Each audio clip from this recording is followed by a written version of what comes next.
चलिए आज आपको छोटी सी और मोटी सी बात बताते हैं।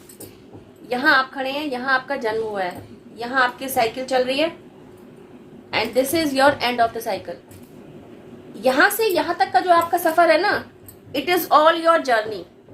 इस जर्नी पर चलते हुए न जाने आपको कितने पड़ाव मिलेंगे, इन पड़ावों को पार करते जाना है और आपको एंड ऑफ द साइकिल तक पहुंचना है। बस इतनी सी ही तो है आपकी जर्नी। आप समझते हैं प्रॉब्लम कहाँ आती है? आपके जर्नी के शांतिपूर्ण तरीके से कंप्लीशन में जो पहला ऑब्स्टेकल है ना, वह है इमोशनल हर्ट। इस पूरी जर्नी के दौरान आप न जाने किस किस तरीके के इमोशनल हर्ट से गो थ्रू होते हैं, न जाने किस किस फील्ड में आपको इमोशनल हर्ट जैसे पेन को फेस करना पड़ता है। दिल क्या है? दिल तो छोटा सा प्यारा सा मासूम सा बच्चा है। न जाने कितनी बार इसको आपने ही ठेस पहुंचाई होती है, न जाने कितनी बार इसको आउटसाइडर्स ठेस पहुंचाकर, तोड़कर, बिखेर कर चले जाते हैं। लेकिन दोनों ही सूरतों में नुकसान केवल आपका हो रहा होता है, क्योंकि पेन में आप होते हैं, तकलीफ आपको हो रही होती है। और यही तकलीफ जब हद से ज्यादा बढ़ चुकी होती है तो आप अपने मन की बात किसी के साथ कह नहीं पा रहे होते हैं, कुछ भी शेयर नहीं कर पा रहे होते हैं। तब यह और भी भयानक रूप ले चुकी होती है, क्योंकि इससे आपका थ्रोट चक्र इम्बैलेंस हो जाता है, साथ ही साथ हार्ट चक्र भी इनएक्टिव हो जाता है। तो दोनों चक्र बंद हुए तो किसके हुए? आपके हुए ना। आपको ठेस देकर चले जाने वाले का क्या गया? कुछ नहीं।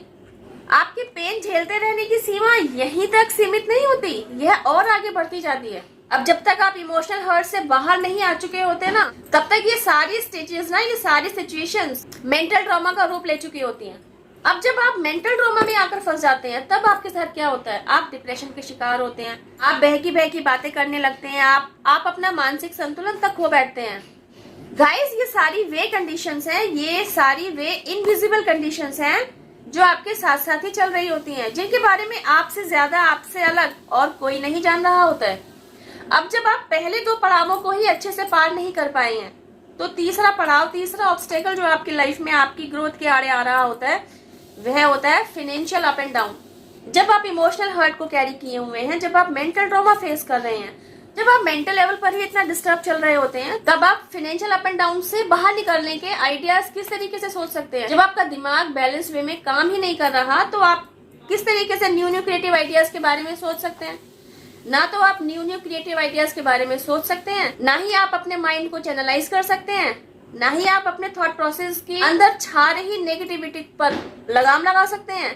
तो फाइनेंशियल अप एंड डाउन से बाहर कैसे आएंगे? आप बताइए। इस पूरी जर्नी में एक बात बस यही है कि आप मेहनती बहुत हैं।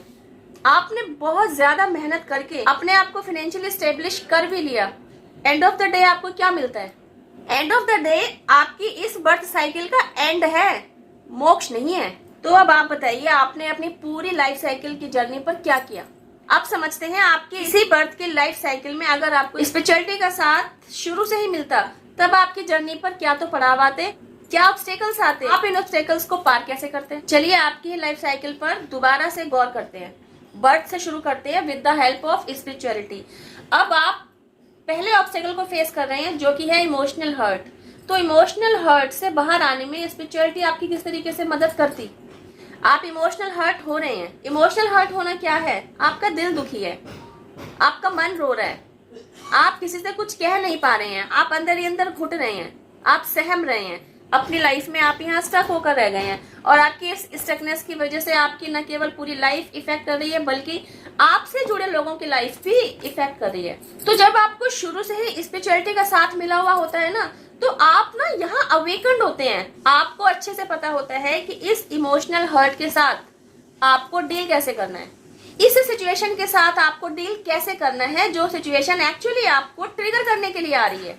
बिकॉज आप पहले से ही ये जानते हैं कि वह सिचुएशन आपको ट्रिगर करेगी ही करेगी। आपका संतुलन थोड़ा सा डगमगाएगा ही डगमगाएगा।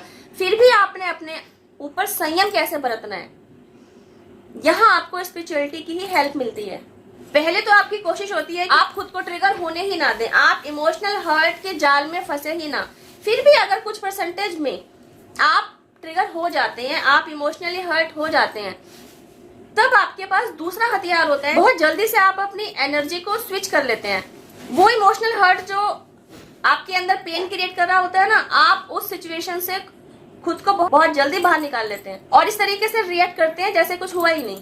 सामने वाला आपको ट्रिगर पे ट्रिगर दिए ही जा रहा है, आपको इमोशनली हर्ट करने की पूरी कोशिश कर रहा है, और फिर भी आप अपना मानसिक संतुलन बनाए रखे हैं। आप इस तरीके से रिएक्ट कर पा रहे हैं जैसे कुछ हुआ ही नहीं। भाई साहब, यह पॉसिबल है तो सिर्फ और सिर्फ स्पिरिचुअलिटी की वजह से। अब जानते हैं जब आप मेंटल ट्रॉमा में आकर फंसते हैं तब स्पिरिचुअलिटी की वजह से यहाँ से बाहर कैसे निकलते हैं। देखिए, जो पहले ही स्टेज पर अवेकेंड है ना, जिसने इमोशनल हर्ट पर अपनी पकड़ मजबूती से बना रखी है, तो यह तो फैक्ट है कि उसकी लाइफ में मेंटल ट्रॉमा जैसा केस तो कभी क्रिएट होगा ही नहीं। फिर भी वे लोग जो अनअवेकेंड हैं और मेंटल ट्रॉमा झेल रहे हैं, मेंटल ट्रॉमा जैसे सिचुएशंस को फेस कर रहे हैं, उन्हें अगर इस स्टेज पर स्पिरिचुअलिटी का साथ मिलता है तब वे किस तरीके से खुद को इस स्टेज से बाहर लेकर आ सकते हैं। सॉरी गाइज, मेरा गला अभी भी पूरी तरीके से ठीक नहीं है। चेंजिंग वेदर है ना, हर चेंजिंग वेदर में मेरे गले की यही हालत होती है, मेरी आवाज बिल्कुल जाम हो चुकी होती है, तभी वीडियोस बनने में डिले भी हो रहा है, आवाज ही नहीं निकलती, मैं बोलूं कैसे। तो मेंटल ट्रॉमा वाले स्टेज में फंसने के बाद जब आप स्पिरिचुअलिटी का साथ लेते हैं ना, तो इस स्टेज पर आकर एक्चुअली आपको ना कुछ स्पिरिचुअल टूल्स मिलते हैं। उन टूल्स को आप अपनी लाइफ में डे टू डे बेसिस पर यूज करते हैं। जितनी सच्चाई और जितनी शिद्दत के साथ आप उन स्पिरिचुअल टूल्स का इस्तेमाल करते हैं ना, उतनी ही ईमानदारी से वे स्पिरिचुअल टूल्स भी आपके लिए काम कर रहे होते हैं। तभी आप धीरे धीरे इस मेंटल ट्रॉमा जैसे स्टेज से ओवरकम कर पाते हैं। आप जानना चाहेंगे स्पिरिचुअल टूल्स क्या हैं? स्पिरिचुअल टूल्स से रिलेटेड, इवन स्पिरिचुअलिटी से रिलेटेड ढेरों वीडियोस इसी चैनल पर मैंने ऑलरेडी पोस्ट कर रखी हैं। आप चाहे तो उन वीडियो से भी हेल्प ले सकते हैं। यहाँ मैं फिर भी आपके लिए मोटा मोटा बता देती हूँ कि स्पिरिचुअल टूल क्या है। तो खुद को मेंटल ट्रॉमा से बाहर निकालने के लिए ना आप एक चैंटिंग का यूज कर रहे हैं, तो ये जो चैंटिंग करना है ना, यही स्पिरिचुअल टूल है। वो चैंटिंग क्या हो सकती है? I am peaceful, I am happy, I am peaceful, I am happy. Guys, इस चैंटिंग के बारे में ढेरों वीडियोस मैंने ऑलरेडी इस चैनल पर डाली हैं। वे अलग अलग सिचुएशंस भी बताई हैं जहां इस चैंटिंग की वजह से आपकी लाइफ में मिराक्युलस रिजल्ट आपको देखने को मिलते हैं। लेकिन तभी जब आप इस पर विश्वास दिखाते हैं और इस चैंटिंग को अपनी लाइफ का एक जरूरी हिस्सा बना लेते हैं। अब जब आपने ऑब्स्टेकल से भरे ये दोनों पड़ाव पार कर लिए होते हैं ना, then with the help of spirituality, financial up and down से आप बाहर कैसे आते हैं समझिए।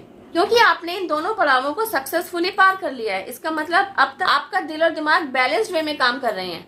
इस समय आप इमोशनल लेवल पर बिल्कुल बैलेंस्ड चल रहे हैं। अब आपकी लाइफ में अगर मनी से रिलेटेड प्रॉब्लम्स हैं, तो आप ये समझ पा रहे हैं कि मनी से रिलेटेड प्रॉब्लम्स आपकी लाइफ में क्यों हैं। आप समझ पा रहे होते हैं किसी ब्लैक मैजिक का असर है, या पितृदोष का असर है, या आपके ही द्वारा की जाने वाली मेहनत में कोई कमी है, या अभी भी आपके अंदर ऐसी कोई टॉक्सिसिटी है, मतलब ऐसा कोई मेंटल डिसऑर्डर जिस पर काम किया जाना अभी बाकी है, जो फाइनेंशियल लेवल पर आपको सक्सेस अचीव करने से रोक रहा है। तो जैसे ही आप इस पर काम कर लेते हैं ना, इस हर्डल से भी आप ओवरकम कर जाएंगे। एंड यू नो व्हाट, आपके हर पड़ाव पर ना आपको पूरे डिवाइन रियल्म की हेल्प मिल रही होती है।